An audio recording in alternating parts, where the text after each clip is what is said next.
Now, in the middle of restructuring this logic, it's a bit of a palaver. I'm just going through the steps of restructuring it, picking up exactly where I left off. And that's it. Basically, let's see. Now, I've moved the vector and the transform vector out here. I'm pretty much going to use them all the time. If the number of segments is 0, it has to do one thing. Otherwise, it has to do these others, deciding whether or not it's first, last, or an in-between segment. Let's have a little look at just doing the first corner, because I think that might just shed light on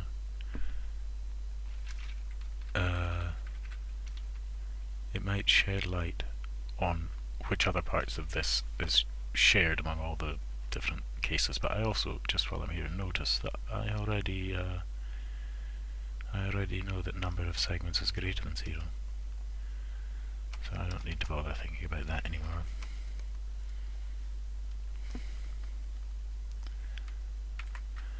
I feel like I should declare these beforehand, because previous and subsequent will be used here or here, but let's just see what happens. So, there's more than one corner, obviously, because oh my goodness, sorry, let me just catch my brain up here. Yep, okay. Oh no, more than one segment to the path in the corner. Here, this is the first segment, and it's got to just point to the next. So really, it's something like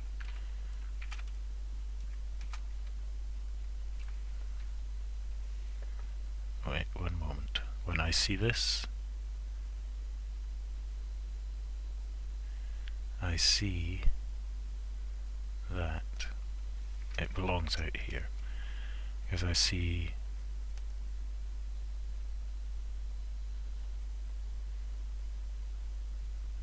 that all of this is common. Sorry for changing the subject. I should have just deleted it.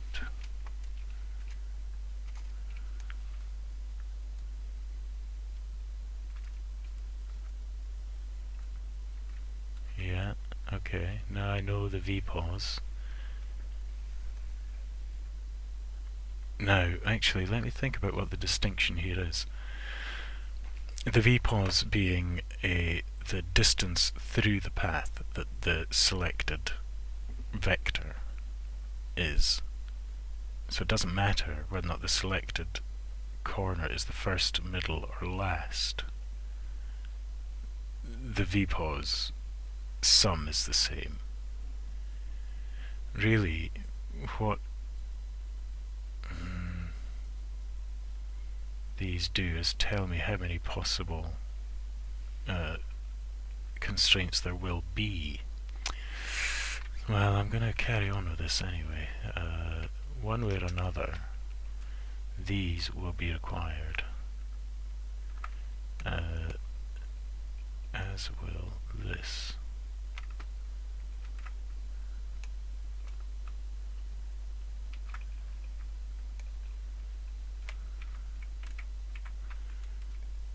So this will no longer be like that. It will be... well, actually this will always be the same, so that can stay there. These are the things that might change.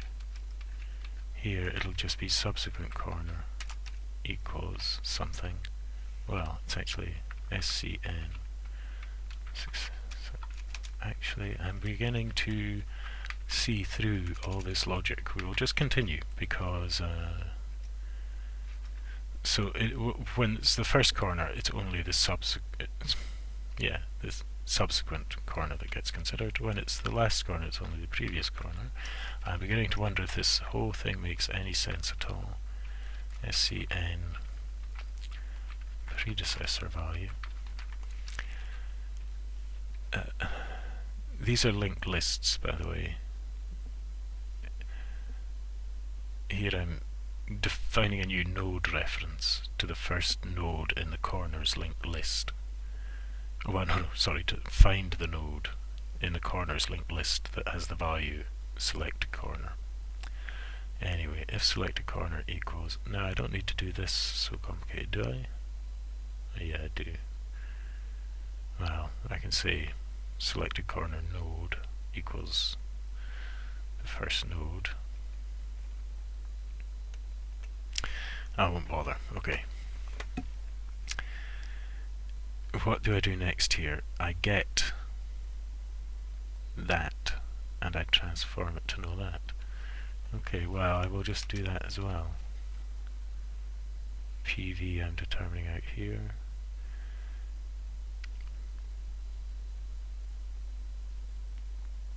Now I'm beginning to think some more about what happens in num6 equals 0. Oh god, don't get distracted. That's my thing I've got to remember. So SV equals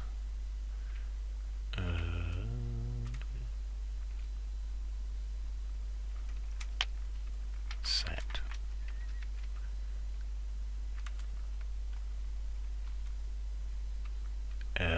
gosh, subsequent corner get x v pause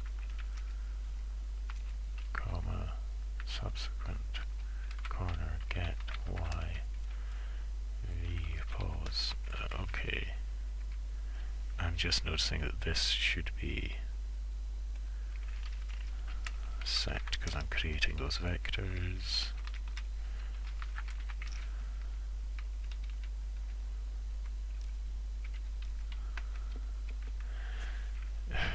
That's not required. It's good that I'm actually reducing this down because I'm glad.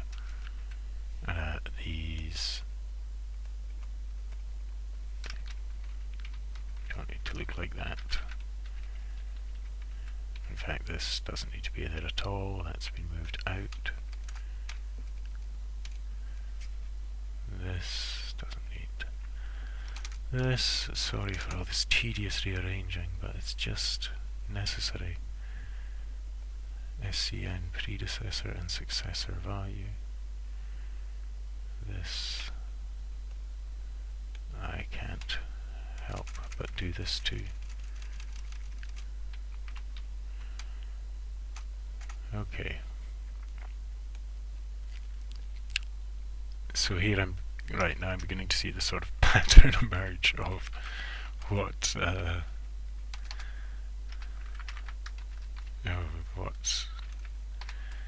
gets done all the time, if you see what I mean.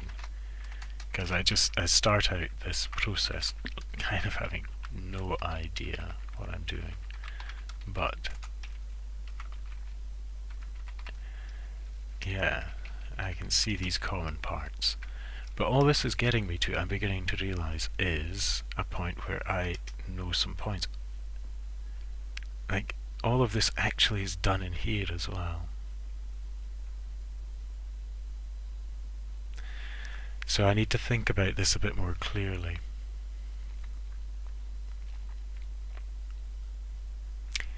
Because what actually is happening is this and this are circumstances under which only one constraint is set up.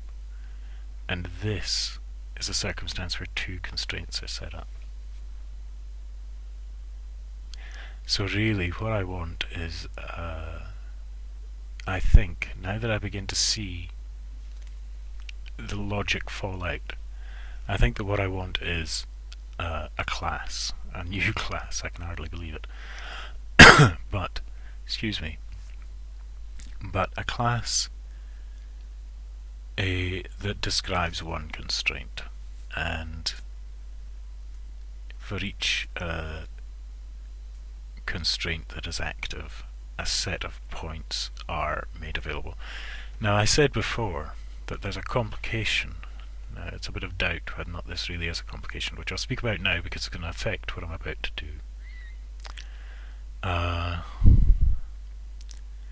The complication when a corner is attached to two other corners and it's length or angle locked.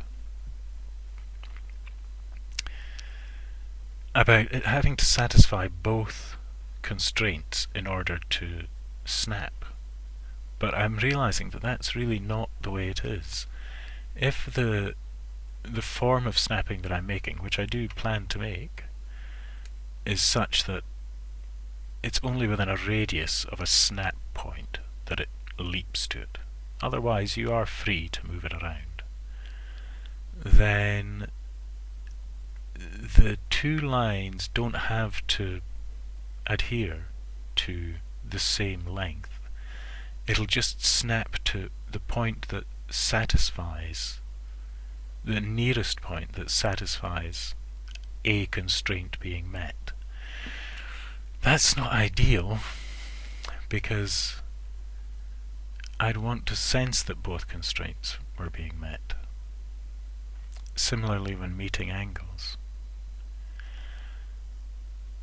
And I wonder if there's another visual cue that I can give to show whether or not it's one or both constraints being met.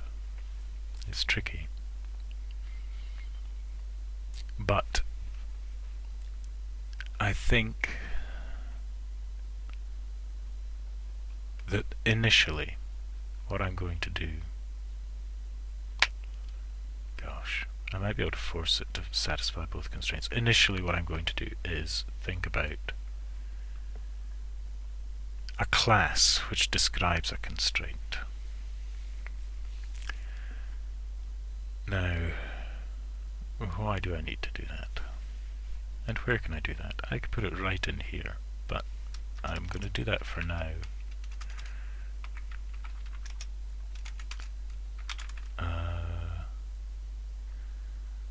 Gosh, this is quite difficult now that I think about it. No, not difficult, it's just, yeah, I'm going to have to think this through. Because do I want a class which is constraint, and then yeah, all three types of constraint have to belong to that, have to extend that class. And what does it actually want that to do? I want to be able to pass a value to it and get the nearest point that satisfies the constraint. Nearest point to that value that satisfies the constraint. So this information here is not wasted. This is the information I'm going to use to decide the shape and everything of the constraint. And actually this begins to solve another problem that I've been beginning to see coming, which is all this work that I'm doing to determine what actually would be the appearance of these constraints, of these snapping constraints, is the same as the work that I'll be doing to process the snapping constraints when I'm in the check position, not check, find restraints. You know, bad names. I'm starting to mix and match my names here, so I will try and fix that. That function does almost nothing so far anyway.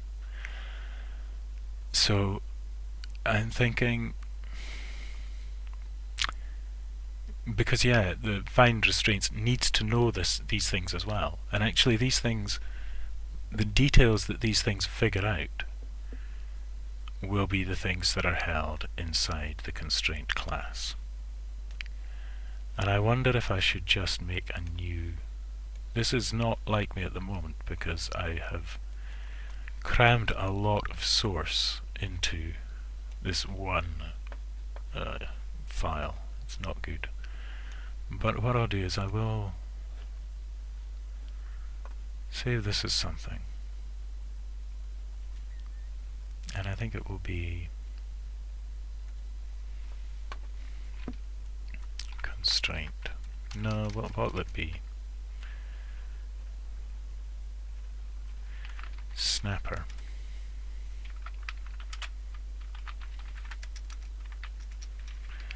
Now I'm going to have things like something else after that, like class grid extends snapper. I won't call it snapper, will I? What is it? It's a thing where you feed it a point and it gives you another point. A point to snap to. Yeah, I'm going to call it snapper. And I'm going to have a method called get nearest. Now I don't really want to have this return a G vector, but I suppose I will. In fact, I suppose I'll have it set a G vector. So I'll make it void. I'll do the same trick that I did before in G vector out G vector. I may decide that that's a bad plan, and it's an abstract. Is that really how I want this to work? My goodness. End. And lengths. Length. Yeah. Extends snapper. And I'll just stick in the methods. I feel like that should get nearest void.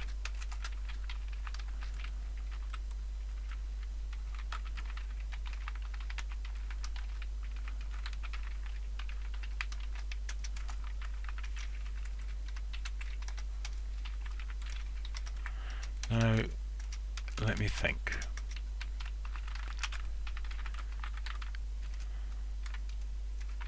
Because what is really going to happen here is instances of this class are going to be instantiated when certain events occur. When the snapping is turned on and off, or when the particular type of snapping is turned on and off, or when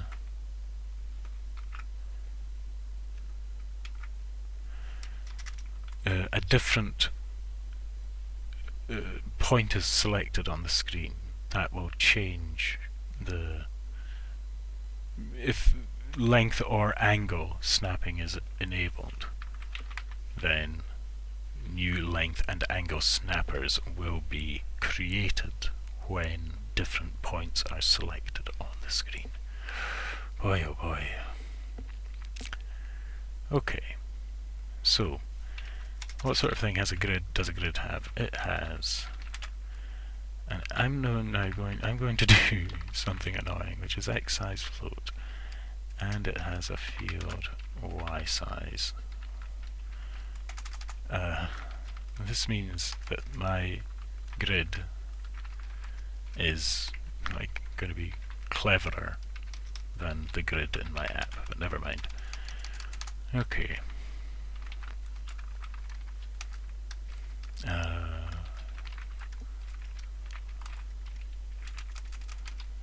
Should I bother giving it a...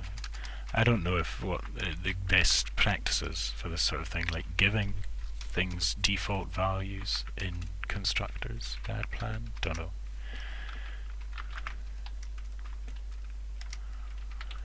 I'm not putting in an offset for this yet. I'm just making it simple. So, for the grid, in and out. Out x equals something to do with in x and x size. And again, just to be clear about what is going on, I will draw something.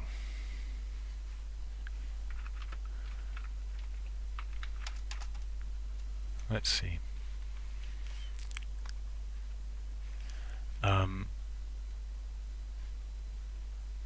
The origin, oh gosh, not good at this. Been a long time since I used a tablet. The origin is here. Nice drawing there, dude. And a grid line is there, and a grid line is there, and I'm going away up to the top left of the origin for no good reason. But say the point I've got is here, and that is 10, that is 10, that is 10 and 10, and this little and this like actual position is like minus 7, minus 7. No, it's not. It's minus 17, minus 17, because I'm so great at visualizing things. And so I can see instinctively that the nearest snap point is minus 20, minus 20. X size and Y size being 10. So to get that X position, I need to just divide. To get the X snap position, I need to divide the X position by the snap size, but then I have to do something else, because what I'm going to do is divide the X position by the snap size and subtract the integer. Oh no, what am I going to do? Sorry.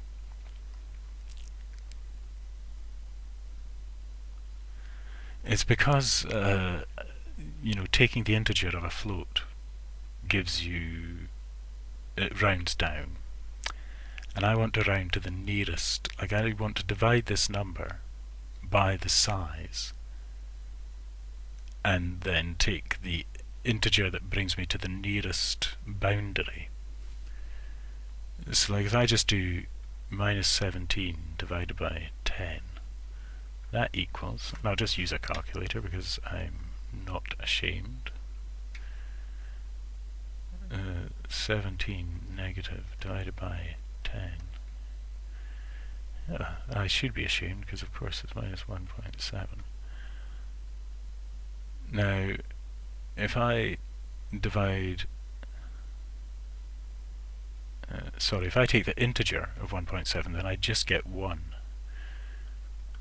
Int of 1.7 equals 1.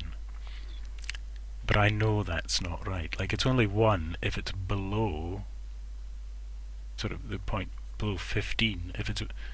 If the X position divided by the size gives a number below with a fractional part below 5, then or 0.5, then it's going to fall on that first line. I want it to fall on the second line.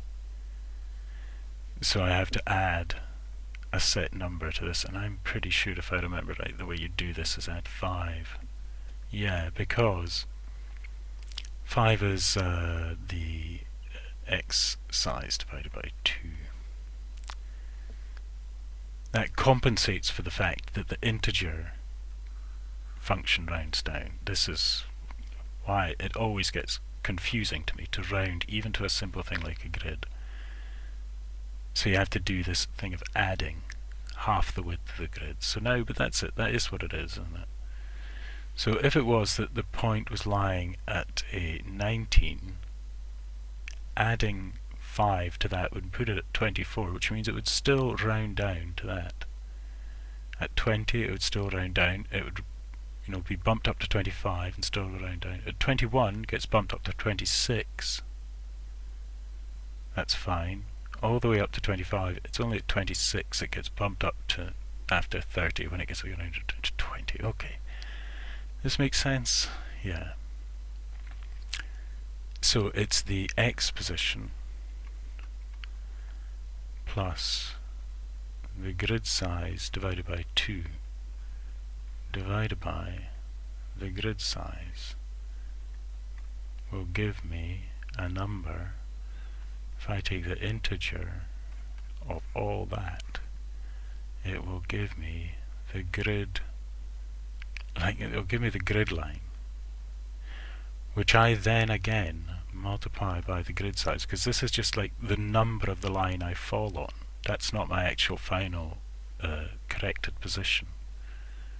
It's just like this is line number 0, 1 and 2 according to the sum I've just done here. It gives me this number, which is like the number of the vertical division. All my language for this is totally goofy and wrong.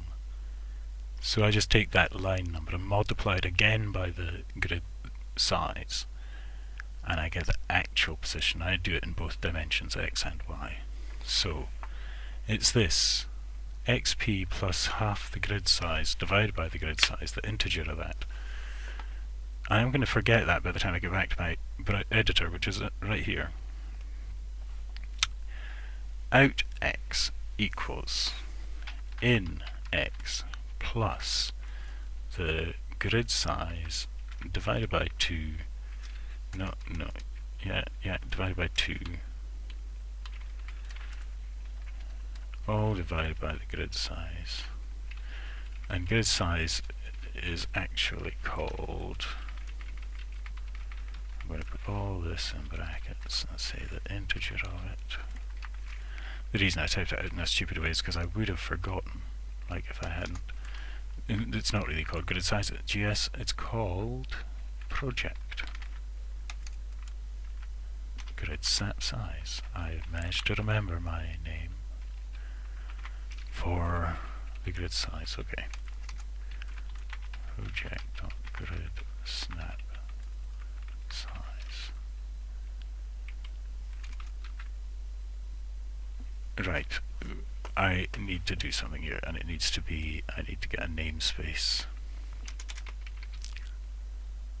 Am I already using something here? Oh, I don't believe it.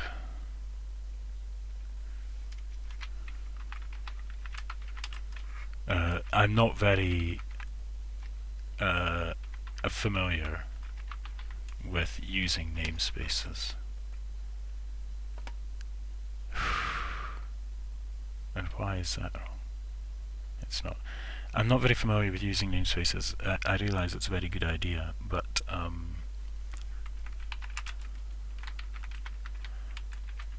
and I've just realised I can't use project here. Okay, here I am. I'm coming to another. This is stupid. This is this is me getting really confused. I'll keep this in recursor space, and I'm really embarrassed about this. I'm not using this. Not grid snap size. I'm using x size, and I'm using y size and x size here as well. I'm getting confused. These things will be set when I create the grid class back in the project, back in the recursor code. In x plus x size divided by 2. This will be done in the right order anyway. I just love to do this to try and clarify it in my mind. So this plus this divided by this, that'll take it to the right side of the line it needs to be on, divided by, taking the integer of, multiplied by x size. There you go. Equals int, and I'm going to paste it out like this as well. I'm sure this would be very stupid to many people, but I just don't care.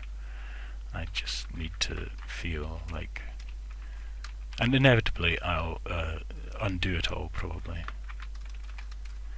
Okay. So there's a thing that allows you to instantiate this and get an output.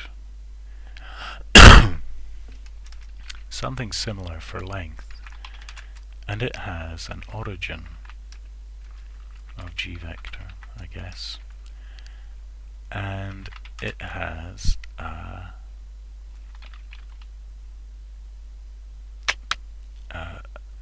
what would you call it? Like, I guess I'll just call it length float.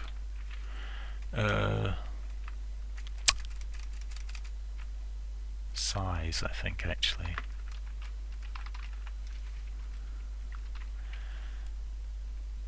Yeah, okay, yeah, I suppose.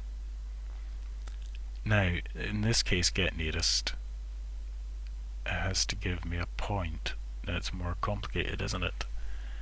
It is. I just need to use some trig here. So, I need to figure out the angle from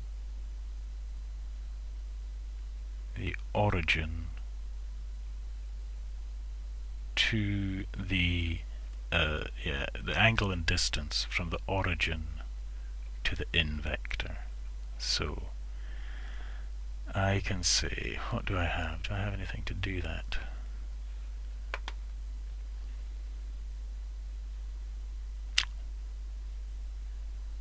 No. Well, I do, but it's not very good. It's not going to, like, angle between, get angle, xy, distance. Okay, well, I've got distance and get angle, but it's just arctan 2.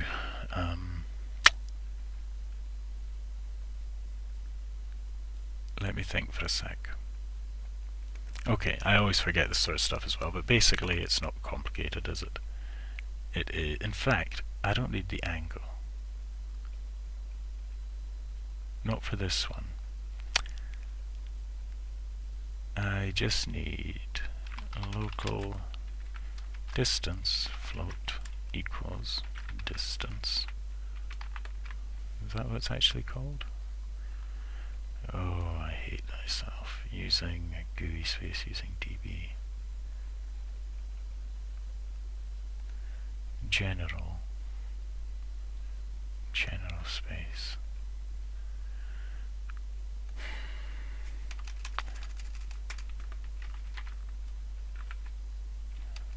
I feel so sure that there's a... Okay, I'm going to do it using...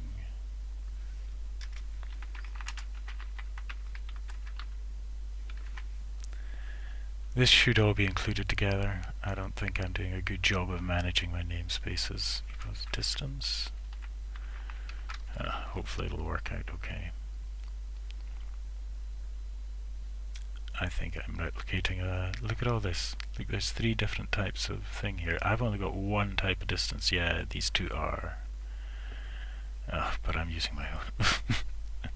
I'm using my own gvex, which means I can't end up using his distances or monkey's distances. It's so frustrating how I duplicate stuff and just end up using my own nav code. I'll rely on my distance, and I will say an x and a y. This is so frustrating. How do I know I'm going to be getting my distance when this is also an x and y? And actually his distance might be better because it's x and y like that. So frustrating being in this position. Anyway, I want the distance from the origin to the thing, so I want to subtract the origin from the thing, so it needs to be in x minus origin x, comma, in y minus origin y. So this will give me what I would have to add to origin to get to in. So I need to say something similar here again. Local nearest distance float equals, actually I'll just be doing okay, yeah, nearest distance equals float. Oh, I forgot, I have to do a bit of trig. D plus size divided by 2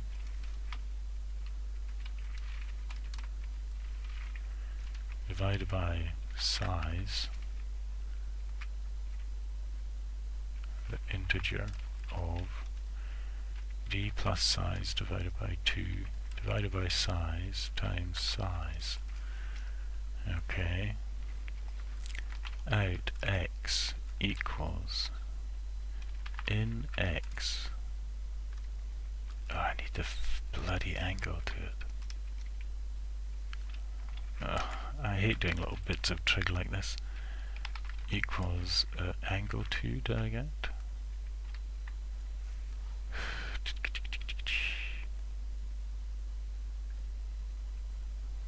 Get angle. I know that this just says a tan 2, so it's a tan 2 is y and x. I use a tan 2. A tan 2, and now I realise I may as well do this. Sorry, I'm going through this. It's so tedious because people must do this all the time. But these differences, I get the x differential, or whatever it's called, and the y difference.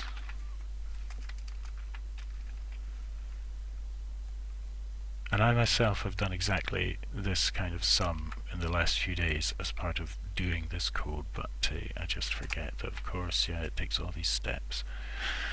Y distance is that, and so now this is y distance, comma, x distance. Now, equals in x plus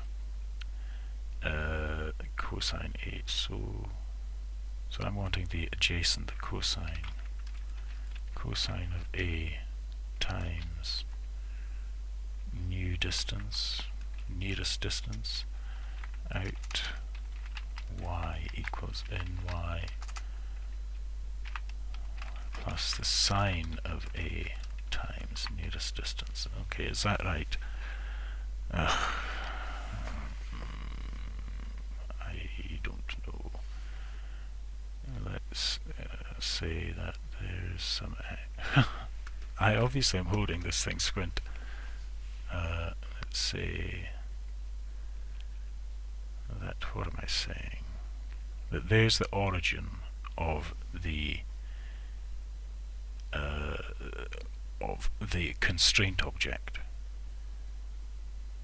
Well, yeah, say maybe there actually is the big origin. There's the origin of the constraint objects. There's the point of the passed in object. That is the x difference that gets figured out, xd.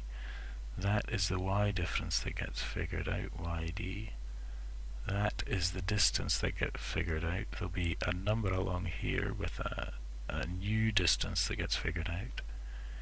Then I use a trig and I get this angle, I guess. Yeah, so I then use SOHCAHTOA.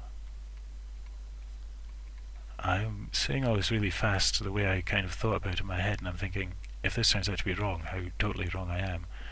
But that is a k cosine equals adjacent over hypotenuse. So that adjacent is what I want. New distance is the hypotenuse. So the cosine of a multiplying both sides by this should be cosine of a, both sides by the hypotenuse equals angle. Why did I say that? That's ND, isn't it? Oh, hang on. Yeah. Adjacent. Actually, it's the new x position. Sorry. It's certainly right for using a adjacent. Equals the new x position. So the new x position is this plus the start of the, plus the origin. The origin plus cosine of a times h. Did I actually get that right when I... Oh my gosh, I've been going on too long. Yeah, cosine of a times h. Right, okay, I've been talking for far too long. I realise I just started talking and didn't stop, and it's now 40 minutes in, so I'm going to stop. I've been really rambling, but in a sense things have changed slightly, significantly, in that I've got a new class, a new set of classes, which I'm going to have to be sure to include. I will... I've got something called recursive classes. Import snapper. I'm not going to run it today. Not just now. I'm going to wait because I don't think it'll run at all just now. And it's been 40 minutes.